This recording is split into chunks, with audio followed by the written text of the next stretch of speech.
When did 50 students refuse to leave the cafeteria? The first lunch period had ended 40 minutes ago, but we weren't moving.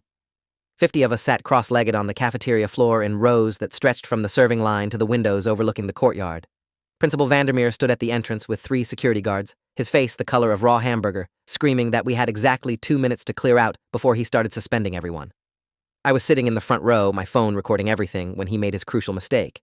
He pointed directly at the camera and said if I didn't stop recording, he'd have me arrested for documenting school property without permission. That's when I knew we had him. Because there's no law against recording in a public school cafeteria, and the fact that he was threatening me with arrest for filming told everyone watching exactly how desperate he was to keep what we'd discovered from getting out. My hands were shaking so badly the video was probably unwatchable. But I kept that phone aimed right at his face. Behind me, my best friend Darius whispered that Channel 9's news van had just pulled into the parking lot. Vandermeer heard him, and his eyes went wide with something that looked a lot like panic. The 2 minutes came and went. None of us moved. That's when everything started falling apart for him. I'd been a senior at Riverside High for exactly 4 months when I stumbled onto the thing that would end up destroying 3 careers, costing the district $2.3 million in settlements, and completely changing how school food contracts worked in our state. It started boring, the way most important things do. I was student council treasurer, which sounds impressive but mostly meant I filed budget reports that nobody read and attended meetings where adults argued about parking lot regulations. Our advisor was Mr. Leonard Kowalski, who'd taught economics for 28 years and took his role seriously enough to actually teach us how school finances worked. In late September, he asked me to help him reconcile some discrepancies in the quarterly cafeteria expenditure reports. The numbers weren't adding up, he said, and he wanted a student perspective before he brought it to administration. We sat in his classroom after school on a Wednesday, spreadsheets covering his desk, and that's when I saw it. The food service contract with Cisco Dining Solutions showed the district was paying $8.40 per student per meal. But when I cross-referenced that with the actual food being served, the math made no sense. Industrial frozen pizza that cost maybe $1.50 per serving, prepackaged sandwiches that probably ran $2.00, canned vegetables at pennies per portion, even accounting for labor, utilities, and overhead, the meals we were being served couldn't possibly cost more than $3.50 per student. So where was the other $4.90 going? Mr. Kowalski had noticed the same thing, but wanted confirmation he wasn't. Crazy. We spent 2 hours that afternoon digging through 5 years of contracts, food orders, and expense reports that were technically public record, but buried so deep in the district's financial portal that nobody ever looked at them. The pattern was unmistakable. Every year since 2019, the per meal cost had increased while the food quality had noticeably declined. I remembered freshman year when we actually got fresh fruit and made-to-order sandwiches. Now we got bagged apples that were mostly brown inside and sandwiches that had been sitting in plastic wrap since Monday morning being served on Thursday. The milk was frequently expired. The chicken nuggets were more breading than chicken. Everyone complained, but we all figured that's just how school lunch was. Turns out we were being robbed and fed garbage while someone pocketed the difference. Mr. Kowalski said he'd bring this to Principal Vandermeer first thing the next morning, that there had to be a reasonable explanation. I went home that night thinking we'd found an accounting error that would get corrected with maybe an embarrassed apology from the business office. I had no idea I'd just opened a door that led to the biggest scandal in Riverside's 60-year history. The next day, Mr. Kowalski was absent. His substitute said he'd called in sick that morning. That was weird because I'd gotten an email from him at 11 p.m. the night before confirming our meeting for after school to discuss next steps. The day after that, Thursday, he was absent again. I started getting a bad feeling in my stomach that had nothing to do with the cafeteria pizza I'd forced down at lunch. Friday morning, Mr. Kowalski was back, but he looked like he'd aged 5 years in 3 days. He pulled me aside before first period and said in a voice barely above a whisper that I needed to drop the cafeteria thing. Just drop it. Pretend we never looked at those numbers. He wouldn't explain why, just kept repeating that it was handled, and I should focus on my college applications. The way his hands shook when he said it made my skin crawl. This was a man who'd taught me to question financial irregularities, who'd spent his entire career emphasizing transparency and ethical accounting. And now he was telling me to ignore evidence of what looked like systematic fraud. I asked him directly if someone had threatened him. He wouldn't meet my eyes. He just said that sometimes things are more complicated than they appear, and I should trust that adults were handling it. Then he walked away, leaving me standing in the hallway with the growing certainty that I'd uncovered something way bigger than an accounting error. That weekend, I couldn't stop thinking about it. I pulled up the contracts again on my laptop and started digging deeper. The food service director was a woman named Diane Keller, who'd been hired in 2019, the same year the costs started climbing and quality started dropping. Before Riverside, she'd worked at 2 other districts that I found through a Google search, one in Pennsylvania and one in Ohio. Out of curiosity, I searched her name, plus those school districts, plus the word scandal, and my stomach dropped. The Pennsylvania district had let her go in 2018, following an internal investigation into food service contracting irregularities. No charges were filed, but the local news coverage made it clear something shady had happened. She'd moved to Ohio and lasted 1 year before being quietly reassigned. Then she'd shown up at Riverside, and apparently nobody had checked her history, or if they did, they didn't care. I screenshot everything I found and texted it to Darius, who was the only person I trusted completely. He was student body president, captain of the debate team, and the kind of person who got genuinely angry about injustice instead of just complaining about it. His response came back in seconds. Holy shit, we need to do something about this. I texted back asking what exactly we, could do. We were 17-year-old kids. Adults who'd tried to raise concerns had apparently been shut down. Darius called me instead of texting. We take it to the school board, he said. Public comment period. They have to let us speak, and it's all recorded. They can't shut us up if there are cameras. It sounded good in theory, but I had my doubts about whether anyone would listen to 2 teenagers making serious accusations against district administration. The next school board meeting was 3 weeks away. We decided to spend that time gathering as much evidence as possible to make our case ironclad. We recruited 6 other students who we knew were smart and trustworthy and wouldn't accidentally leak what we were doing. Maya Lewis, who ran the school newspaper. Chris Wu, who was heading to MIT for computer science and could analyze data better than most adults. Jasmine Okafor, whose mom was a lawyer and who'd grown up understanding how to build legal cases. Tommy Reardon, whose dad worked for the state health department. Keisha Washington, who wanted to be an investigative journalist and treated everything like her first big story. And Aisha Patel, who was class valedictorian and could present information so clearly that even the most complicated topic became digestible. Together, we became what Darius jokingly called the Cafeteria Justice League, which was corny, but stuck. We met at my house after school 3 times a week, spreading documents across the dining room table, cross-referencing contracts with food orders with actual meals served. The more we dug, the worse it got. Maya discovered through a public records request that Diane Keller's husband owned a consulting company that Cisco Dining Solutions had paid $180,000 over 3 years for operational efficiency analysis. That's literally just nepotism, dressed up in business language. Chris found that the district was supposedly buying fresh produce worth $12,000 per month, according to invoices, but students who worked in the cafeteria confirmed that almost everything came from boxes and cans. Where was the fresh produce going? Tommy's dad quietly ran the cafeteria's health inspection history and found that violations had tripled since 2019, but somehow the facility's rating hadn't dropped. Someone was making violations disappear. We compiled everything into a 34-page report with citations, screenshots, and a detailed financial analysis showing that based on food costs and serving sizes, the district was being overcharged by approximately $4.60 per student per meal. With 2,200 students eating lunch daily over 180 school days, that meant someone was stealing roughly $1.8 million per year. Over 5 years, that was $9 million, even accounting for the fact that not every student bought lunch every day. The theft was easily in the $6 to $7 million range. That money should have gone to teacher salaries, updated textbooks, building maintenance, technology upgrades. Instead, it had been siphoned off while we ate expired food in classrooms with broken air conditioning and decade-old computers. The rage I felt looking at those numbers was clean and clarifying.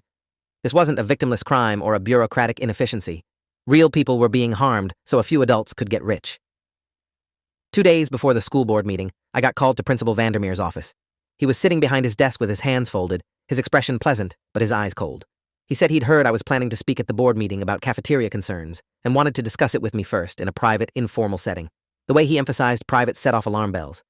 I said I appreciated his concern, but I'd already submitted my public comment form and was prepared to present my findings. His smile never wavered, but something dangerous flickered across his face. He said that making unfounded accusations against district employees could have serious consequences for my future. College applications were due soon. My permanent record was still pristine. It would be unfortunate if that changed because I'd made reckless claims without understanding the full picture. Was he seriously threatening my college prospects to get me to shut up? I asked him directly if he was threatening me, and he laughed like I'd made a joke. Of course not, he said. He was simply helping me understand the potential ramifications of my choices. I said I understood perfectly, and left his office with my hands shaking so badly I had to sit in the bathroom for 5 minutes to calm down. I texted the group immediately. Vandermeer had just shown his hand, which meant we were onto something real, and he was scared. The question was whether we had the courage to go through with the board meeting, knowing that administration was actively trying to intimidate us into silence. Darius called an emergency meeting at his house that night. All 8 of us sat in his basement and had the most serious conversation of our lives. Were we really doing this? Once we went public, there was no taking it back. Vandermeer had already shown he'd retaliate. Other adults might too. Our grades could suffer. Our college applications could be affected. We could be socially isolated if this went badly. Jasmine pointed out that her mom had reviewed our evidence and said we had a legitimate case. But she'd also warned that institutions protect themselves, and fighting them is exhausting and painful, even when you win. Keisha said her journalism teacher had told her that exposing corruption always came with a cost, and we needed to be prepared for it. I thought about Mr. Kowalski and how scared he'd looked. I thought about 5 years of stolen money and declining food quality. I thought about the fact that if we didn't do this, nobody would. Adults had already proven they'd either turn a blind eye or be silenced. We were the only ones positioned to speak without losing jobs or pensions. After an hour of discussion, we voted. All 8 of us voted to proceed. We'd present at the board meeting and let the chips fall where they may. The board meeting was held at 7 p.m. on a Monday at the District Administrative Building. We arrived at 6:30 to make sure we got seats up front. The boardroom held maybe 80 people and was usually half empty for these meetings, just a few parents with specific concerns and some district employees who had to be there. Tonight, the room was packed. Word had gotten out somehow that students were making major allegations, and people were curious. I recognized several teachers, including Mr. Kowalski, who sat in the back looking like he wanted to disappear. Diane Keller was there with her arms crossed, staring at us with unconcealed hostility. Principal Vandermeer sat next to her, his expression carefully neutral. When the public comment period opened, Darius was first up. He introduced himself as student body president and said we were here to present evidence of financial misconduct in the food service program. For the next 20 minutes, we tag-teamed the presentation. Chris showed the financial analysis. Maya presented the nepotism evidence. Jasmine laid out the legal implications. Tommy discussed health inspection irregularities. I presented the overall cost analysis showing the scale of the theft. Keisha concluded by reading testimonials from students who'd gotten sick from expired food. Aisha finished with a calm, devastating summary of how this betrayal of public trust had harmed students while enriching a few adults. The boardroom was dead silent when we finished. Then Diane Keller stood up and said with a condescending smile that while she appreciated students taking initiative, they clearly didn't understand the complexities of food service management. The costs we questioned included administrative overhead, insurance, equipment depreciation, regulatory compliance, and numerous other factors that weren't visible in simple line items. We were comparing apples to oranges and had built a conspiracy theory out of accounting ignorance. Board President Charles Rutledge, who'd been sitting quietly this whole time taking notes, raised his hand to silence her. He was a retired attorney with a reputation for being thorough and not suffering fools. He asked us directly if we'd accounted for administrative overhead in our analysis. Chris said yes, we'd built in 25% overhead, which was generous by industry standards, and the numbers still didn't add up. Rutledge asked if we'd verified the health inspection irregularities. Tommy said his father, who worked for the state health department, had confirmed that violation reports existed but hadn't been properly logged, and he'd be happy to provide contact information for official confirmation. Rutledge asked Jasmine about the consulting payments to Keller's husband. Jasmine pulled out the public records, showing the payments and the corporate registration for the consulting company listing both Diane and her husband as officers. That was a conflict of interest violation so blatant that 2 board members actually gasped. Rutledge said the board would review our materials and vote on whether to launch a formal investigation. Diane Keller looked like she wanted to explode, but couldn't without proving our point. Vandermeer was staring at his shoes.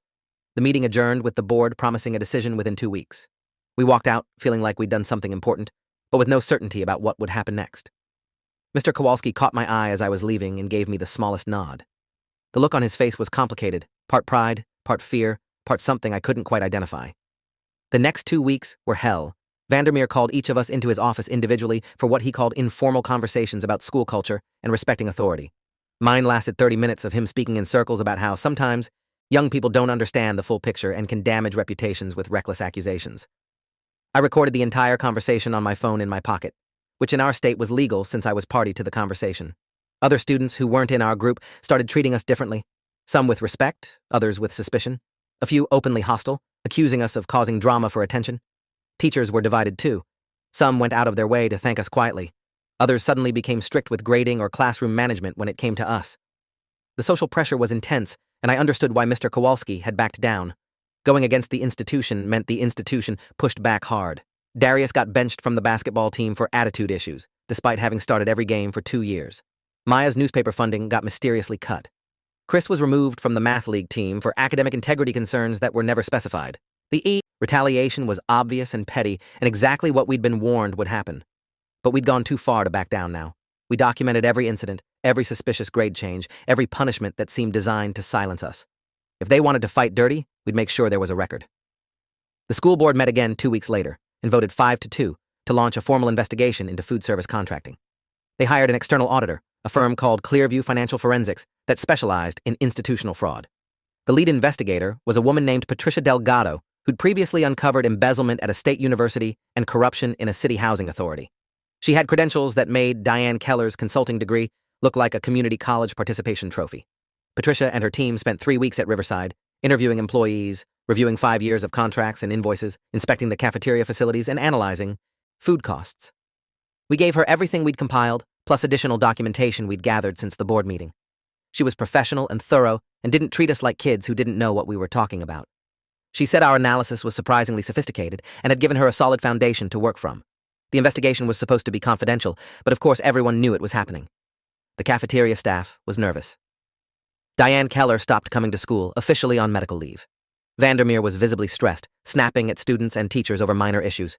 The entire administrative wing felt like a pressure cooker waiting to explode. Then, on a Friday in early December, the preliminary findings leaked. Someone sent them anonymously to Maya at the school newspaper and to Keisha, who forwarded them to the local news. By Friday night, Channel 9 was running a story about massive fraud at Riverside High School. By Saturday morning, it had gone regional. By Sunday, national education blogs were picking it up. The preliminary findings were devastating. Patricia's team had confirmed everything we'd suspected and found things that were worse. The actual per-meal cost based on food purchases was $280. The district was being billed $840. The difference of $560 per meal times 800 average daily lunch sales times 180 school days meant $1.8 million was being stolen annually. Over 5 years, that was $9.1 million in fraudulent billing. Diane Keller's husband's consulting company was a shell corporation that existed only to funnel money back to them. The health inspection violations had been hidden through a combination of incomplete reporting and someone at the county health department who was also getting kickbacks. Most damning, Principal Vandermeer had been aware of irregularities since at least 2021 when a cafeteria worker had filed a formal complaint about food costs not matching quality. He'd buried the complaint and transferred the worker to a different school. He'd known for 2 years and had actively participated in the cover-up. The Monday after the findings leaked, Riverside was chaos. News vans camped out in the parking lot. Reporters tried to interview students. Parents were calling the district office demanding answers. The school board called an emergency meeting for that evening.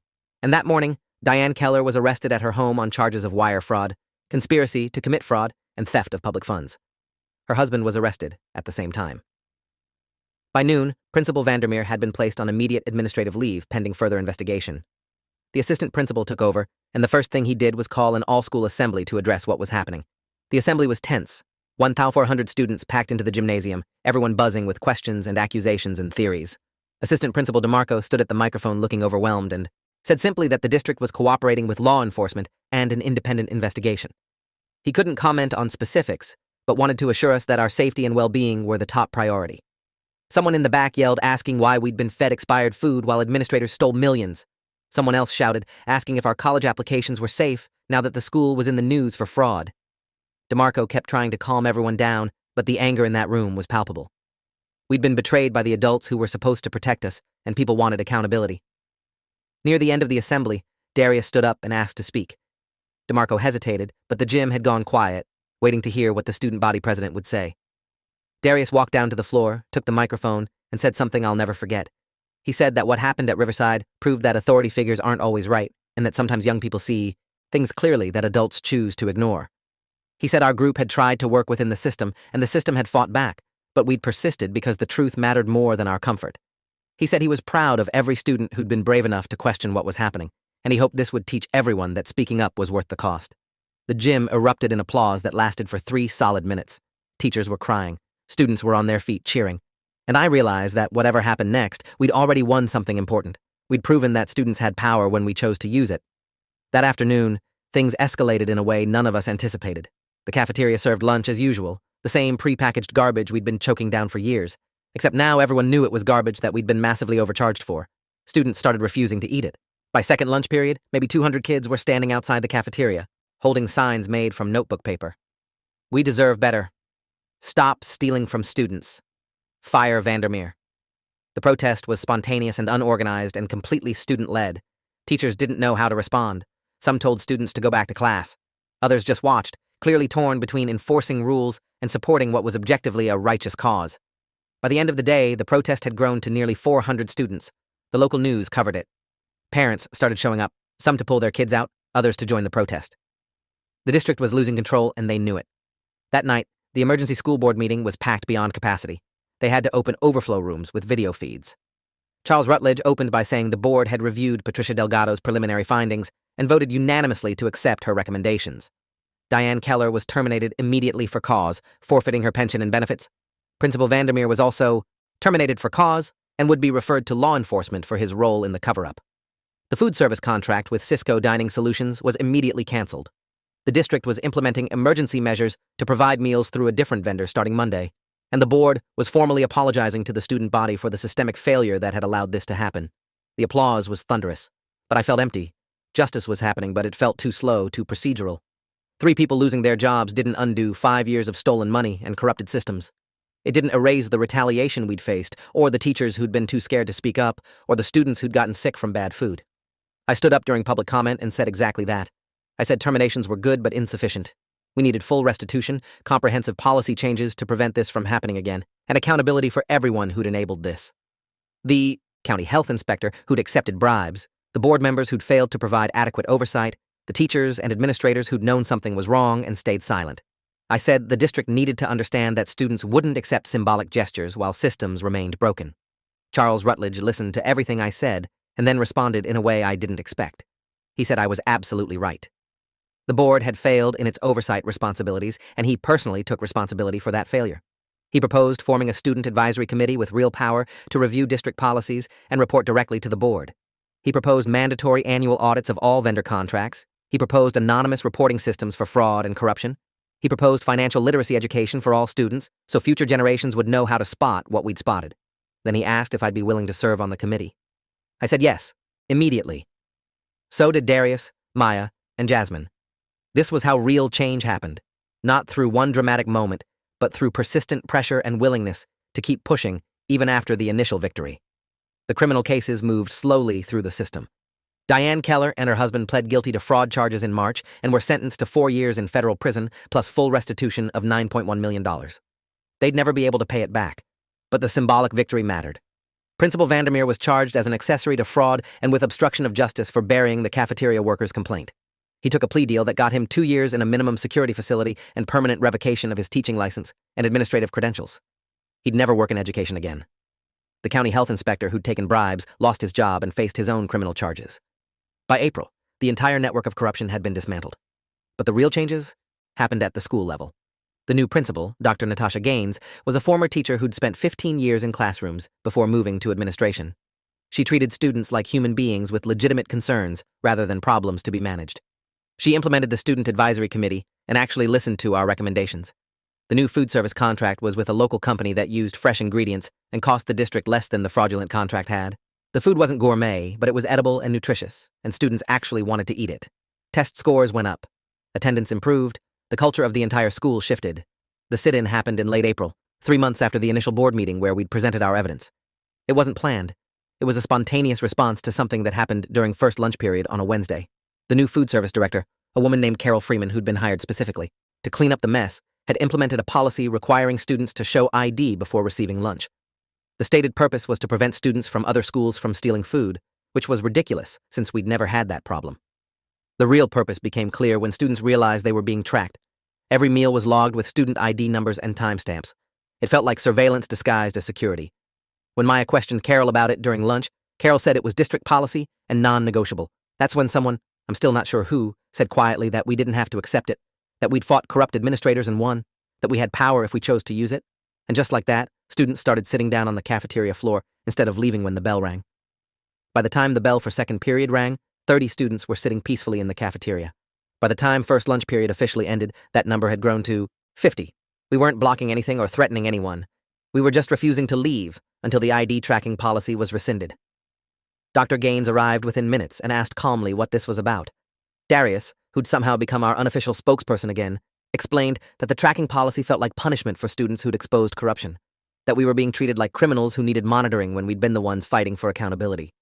Dr. Gaines listened and said she understood our concerns, but the policy had come from the district office, not from her. She'd need to discuss it with them before making any changes. She asked if we'd be willing to return to class while she made those calls. We said respectfully no. We'd wait right here until the policy changed. She didn't threaten or yell. She just nodded and left to make calls. Meanwhile, second lunch period started and those students, seeing what we were doing, joined us. Then, third lunch period added their numbers. By 1 p.m., all 50 of us from the original group were sitting cross-legged in the cafeteria, surrounded by maybe 200 other students who decided to join in solidarity. Teachers stood at the edges, uncertain how to respond. Some were clearly sympathetic, others looked frustrated. None of them tried to physically remove us. The administration had learned that forcing students to comply just created more problems. The sit-in lasted 6 hours. The news crews that had never quite left Riverside since the scandal broke came back in force. Channel 9, Channel 4, even CNN sent a local stringer because the story had gotten national attention after the arrests. Students who'd brought lunch ate sitting on the floor. Those who'd planned to buy lunch went hungry, but nobody complained. Around 3 p.m., parents started arriving. Some came to pull their kids out. Others came to join the protest, sitting with us on the cafeteria floor in solidarity. My mom showed up at 3:30 with water bottles and protein bars for everyone. She said she was proud of me for standing up for what was right. Darius's parents came too. So did Maya's mom and Jasmine's whole family. The cafeteria became this weird community gathering place, students and parents and a few sympathetic teachers all waiting to see how this would resolve. At 4:30, Charles Rutledge arrived with Dr. Gaines and the superintendent, Dr. Kevin York. They asked to speak with student representatives. We sent Darius, Maya, Jasmine, and me. The 5 adults and 4 students sat at a cafeteria table while everyone else watched. Dr. York apologized for implementing the tracking policy without student input. He said it had been intended as a cost control measure after the fraud scandal, but he recognized that it sent the wrong message. He was immediately rescinding the policy and pledging that future policy changes would be reviewed by the Student Advisory Committee before implementation. Was that acceptable? We looked at each other and nodded. It was exactly what we'd been asking for. We announced the resolution to the cafeteria, and everyone stood up, stretched, and started filtering out. Just like that, it was over. No arrests, no suspensions, no retaliation. Just students exercising their rights and adults responding with respect instead of authority. The local news ran segments that night, calling it a peaceful example of youth activism and civic engagement. The footage of 50 students sitting calmly on the cafeteria floor while negotiating with district leadership became a viral image that education organizations used in trainings about student voice and democratic school culture. We'd gone from being kids who got threatened for asking questions to being examples of effective advocacy. The transformation had taken 6 months, thousands of hours of work, immense personal stress, and willingness to risk our futures for truth. But we'd done it. We'd changed our school, and in some small way, we'd changed how our community thought about student power. Diane Keller and Vandermeer had tried to steal from us and silence us. Instead, they'd created something they never could have anticipated. A generation of students who understood their power and weren't afraid to use it. Looking back now, almost a year later, I can see how everything connected. The initial discovery of fraud led to adult retaliation, which led to us organizing, which led to public exposure, which led to criminal charges, which led to systemic reforms, which led to the sit-in, which led to permanent policy changes, giving students real voice in school governance. Each step built on the last. Each victory created space for the next fight. We lost some things along the way. Darius didn't get recruited for basketball like he'd hoped because his season got sabotaged. Maya's journalism portfolio suffered from the budget cuts. Chris's math league absence probably cost him a scholarship. The costs were real, but so were the gains. Riverside became the first school in our state to implement a student-led financial oversight committee. Our model got adopted by 6 other districts. Patricia Delgado cited our case in her training materials for forensic auditors. The state legislature passed a law requiring annual independent audits of all school food service contracts, specifically citing the Riverside scandal. Our local newspaper ran a feature calling us the Cafeteria 8, and our story got picked up by education publications nationwide. Universities that I'd been worried might reject me because of Vandermeer's threats actually highlighted my activism in their acceptance letters. I'm heading to Georgetown in the fall to study public policy. Darius got into Howard. Maya's going to Northwestern for journalism. All of us got into our top choices, and several admissions officers specifically mentioned our advocacy work. The lesson I took from all of this is simple but profound. Adults aren't always right. See, systems don't fix themselves, and young people have more power than we're taught to believe. If we'd accepted Mr. Kowalski's warning to drop it, nothing would have changed. If we'd believed Vandermeer's threats, Diane Keller would still be stealing. If we'd given up after the retaliation, the corrupt systems would still be intact. But we didn't accept or believe or give up. We kept pushing, because the alternative was letting injustice continue. That's what power actually is. Not the ability to control others, but the willingness to act when action is uncomfortable. 50 students sitting on a cafeteria floor changed policies that affected thousands. 8 students with spreadsheets and determination took down a multi-million-dollar fraud operation. We were just kids who decided that the truth mattered more than our convenience. Turns out that was enough. If you made it this far, hit like.